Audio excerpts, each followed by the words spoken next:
धनु राशि वाले मेरे मित्रों, आपके लिए 30 जून से लेकर 6 जुलाई 2025 तक का यह सप्ताह बड़ा ही शानदार और पॉजिटिव फल प्रदान कर रहा है।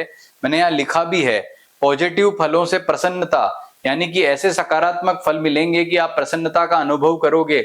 लेकिन ऐसा नहीं है, कई मामलों में थोड़ी दिक्कत दिख भी रहेगी, लेकिन पॉजिटिव फल ज्यादा हैं। खासकर ये जो हम साप्ताहिक राशिफल बनाते हैं उसमें चंद्रमा को मूल आधार मानते हैं, तो चंद्रमा आपका नवम, दसम और एकादश यानी 9, 10 और 11th हाउस से ट्रांजिट कर रहा है। तो मैंने यहाँ पर इन दिनों में रहे सावधान खाली छोड़ा है, यानी कि आपके लिए जो है सभी दिन बहुत ही बेटर है। हालांकि देखिए, ऐसा नहीं है, सब दिन समान नहीं होते हैं, लेकिन चंद्रमा के दृष्टिकोण से समय आपके लिए बहुत श्रेष्ठ और ये बहुत बड़ी बात है, बहुत अच्छी बात है। बाकी आपके लिए बुध का ये जो अष्टम भाव से आप ट्रांजिट देख रहे हैं ना, ये व्यापार और नौकरी पैसा वालों के लिए दिक्कत दे रहा है और हेल्थ में भी थोड़ा ये इश्यू देता है। बाकी ग्रहों का ट्रांजिट आपके लिए अच्छा है, शनि की ढैया चल रही है तो वो तो पहले से ही पता है कि दिक्कत परेशानी दे रही है। तो आपको इस सप्ताह जीवन के कौन से क्षेत्र में अच्छे फल मिलेंगे, पॉजिटिव फल मिलने से प्रसन्नता कैसे मिलेगी, ये सारी जो है तमाम बातें इस साप्ताहिक राशिफल के वीडियो में आपको बताने जा रहा हूं। तो ये पूरा वीडियो आपको जरूर देखना है ताकि आपको पता लग सके कि मेरे लिए सप्ताह कैसा रहेगा। और अभी तक आपने हमारे चैनल एस्ट्रो सुधाकर पुरोहित को सब्सक्राइब नहीं किया है तो सबसे पहले आप कर लीजिए। तो शुरुआत करते हैं आपके स्वास्थ्य से, लेकिन एक महत्वपूर्ण बात बता दूं कि ये पूरा प्रेडिक्शन आपकी जन्म राशि के आधार पर बता रहा हूं। तो सबसे पहले जान लीजिए कि आपकी जन्म राशि धनु है या नहीं है।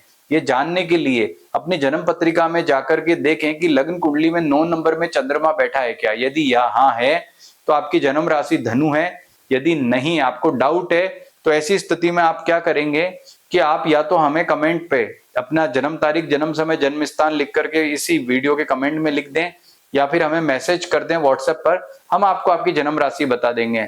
अगर आपको आपका जन्म समय निश्चित नहीं पता है तो भी टेंशन मत लीजिए, आप लिख दीजिए, हम आपको बता देंगे। क्योंकि चंद्रमा 2.25 दिन में राशि परिवर्तन करता है, तो ऐसी स्थिति में जन्म समय में 2-4 घंटे का हेर फेर है या सुबह शाम है तो भी जो है राशि पता लग जाती है। चंद्रमा अगर उसी समय राशि परिवर्तन कर रहा है तो दिक्कत है, अन्यथा कोई समस्या नहीं है। तो धनु राशि वालों के लिए शुरुआत करेंगे सबसे पहले हेल्थ के मामले में। और हेल्थ के मामले में सप्ताह आपके लिए काफी शानदार पॉजिटिव कह सकते हैं। भले ही गुरु अस्त चल रहा है, लेकिन फिर भी मैं कहूंगा कि आपका आत्मविश्वास भी अच्छा रहेगा और आपका जो हेल्थ वो भी बेटर रहेगी। देखिए, बुध आपके अष्टम भाव से ट्रांजिट कर रहा है, जो आपके हेल्थ के मामले में थोड़ी दिक्कत इश्यू देता है, परंतु चंद्रमा पॉजिटिव होने से और अन्य ग्रहों का जो रिजल्ट बेहतर रहने से ये सप्ताह स्वास्थ्य के दृष्टिकोण से बहुत ही अच्छा कहा जा सकता है। इसी की वजह से आपका थॉट प्रोसेस पॉजिटिव होगा, आप सकारात्मक सोचोगे और यही आपके आगे बढ़ने का सबसे बड़ा कारण बनेगा। बात करते हैं करियर की, नौकरी पैसा वालों के लिए। देखिए, नौकरी पैसा वालों के लिए समय इतना अनुकूल नहीं कह सकते हैं, उठा पटक बहुत ज्यादा है। अधिकारियों से, सहकर्मियों से आपके जो है वो रिलेशनशिप प्रभावित हो सकते हैं। जल्दबाजी में काम करने की आपकी प्रवृत्ति आपके लिए भारी पड़ सकती है, तो इसको लेकर के आपको बहुत ज्यादा सचेत और सावधान रहना होगा। क्योंकि अगर आप लापरवाही करेंगे तो ये अभी तो आपको दिक्कत दे न दे, लेकिन भविष्य में जरूर दे सकती है। तो अनुकूलता के लिए आपको क्या करना है, ओम बुम बुद्धाय नमः, इस मंत्र का जप करना है। भगवान गणपति की आराधना विशेष रूप से करें, क्योंकि जितनी आप भगवान गणपति की आराधना करेंगे इस सप्ताह आपको उतने ही श्रेष्ठ और अच्छे फलों की प्राप्ति होगी। कहने का मतलब कि आपके लिए बुध का उपाय करना जरूरी है। सेम यही बात व्यापारियों के लिए भी लागू होती है, व्यापारियों को भी बुध का उपाय जरूर करना चाहिए। इसके अलावा व्यापारिक लाभ आपका ठीक दिख रहा है, उसमें कोई दिक्कत परेशानी नहीं है, लेकिन आपके जो डिसीजन है वो अच्छे नहीं है। खासकर निवेश से संबंधित मान लीजिए, व्यापार को आगे बढ़ाने के हिसाब से मान लेते हैं, तो आपको वो अभी अब अनुभव नहीं हो रहे, फील नहीं हो रहे, लेकिन आगे जाकर के वो दिक्कत या परेशान ना कर दें। क्योंकि मैंने आपको बताया कि पॉजिटिव फलों से अभी तो प्रसन्नता का समय है, लेकिन मान लीजिए आपने ऐसा कोई डिसीजन ले लिया, अभी आपको पता नहीं लगेगा, भविष्य में दिक्कत होगी। तो उपाय क्या करना है, नंबर 1 तो बुध का उपाय, ओम बुम बुद्धाय नमः मंत्र का जप करें। बुध की कारक वस्तु जैसे मूंग है, हरा घास है, छोटे बालक हैं उनकी हेल्प करना है, घी है, कांसे के बर्तन है इत्यादि का दान आप कर सकते हैं। उससे आपको काफी रिलीफ मिलेगा, पॉजिटिविटी मिलेगी। और एक बात और, इसके अलावा ये तो आप करें ही करें, इसके अतिरिक्त आप कोई भी डिसीजन व्यापार का ले रहे हैं ना, जल्दबाजी में ना ले, पेशेंस के साथ में, एकदम जो है वो धैर्य के साथ में लेंगे तो ज्यादा अच्छा रहेगा। आपको बहुत ही इससे सकारात्मक फलों की प्राप्ति होगी। बात करते हैं अब आपके पारिवारिक सुख के मामले में। तो पारिवारिक के सुख के मामले में यहाँ पर जो है पॉजिटिविटी दिखती है, हालांकि शनि के ढैया का इम्पैक्ट है, उसके लिए हनुमान जी की पूजा उपासना, शनि का दान वगैरह ठीक है।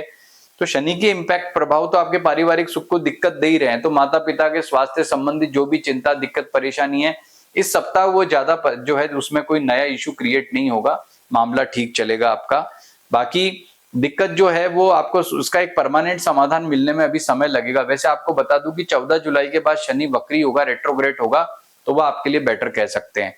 अब बात करते हैं आपके वैवाहिक सुख के मामले में। तो वैवाहिक सुख भी यहाँ प्रभावित दिख रहा है। बुध अष्टम भाव में जाने से आपका जो जीवन साथी के हेल्थ को लेकर के आप चिंतित रह सकते हैं, या कोई ना कोई रीजन से उनके मूड स्विंग्स रह सकते हैं। हो सकता है आपने कोई कमिटमेंट किया वो पूरा नहीं किया हो, तो ऐसे तमाम बातें समस्या आपको देंगी। तो भगवान गणपति को याद कर लीजिए, ओम बूम बुद्धाय नमः का मंत्र का जप कर लो, पहले जो दान बताया वो दान कर लोगे तो ये दिक्कत नहीं आएगी। चाहे आप लिव इन में रहते हो, चाहे आपके लव वाला रिलेशनशिप हो, सभी मामलों में ये जो दिक्कत या परेशानी यहाँ पर दिखाई दे रही है, यानी कि इस मामले में आपको काफी सावधान या सचेत रहने की जरूरत होगी। बात करते हैं फाइनेंस की। फाइनेंस का मामला शनि डगमगा रहा है, चौथे घर में ढैया का प्रभाव आपके दिख रहा है। लेकिन अच्छी बात क्या है कि गुरु जो है सप्तम भाव में ट्रांजिट कर रहा है, भले वह अस्त है, और सूर्य के यहाँ पर जो है वो सप्तम भाव में ट्रांजिट हो रहा है। तो आपको आर्थिक चिंता, दिक्कत तो दिखती है, लेकिन ऐसा नहीं है कि आपका कोई काम है वो रुक जाएगा।